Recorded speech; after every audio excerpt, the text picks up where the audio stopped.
আসসালামু আলাইকুম প্রিয় ভিউয়ার্স, আমি আছি নান্দাইল উপজেলা স্বাস্থ্য কমপ্লেক্স। সেখানে আপনাদেরকে দেখাচ্ছি রোগীদের কি অবস্থা। দেখেন মানুষের কি অবস্থা, তাদের বেড সহ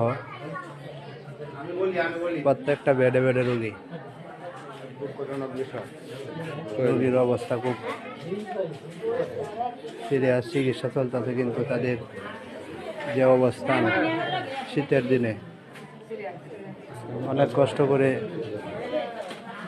তারা নিচে অবস্থান করতেছে। প্রত্যেকটা কেবিন ভর্তি রোগী। এই হলো বর্তমান অবস্থা নান্দাইল উপজেলা স্বাস্থ্য কমপ্লেক্সের। আসসালামু আলাইকুম রহমতুল্লাহি ওয়া বারাকাতুহু।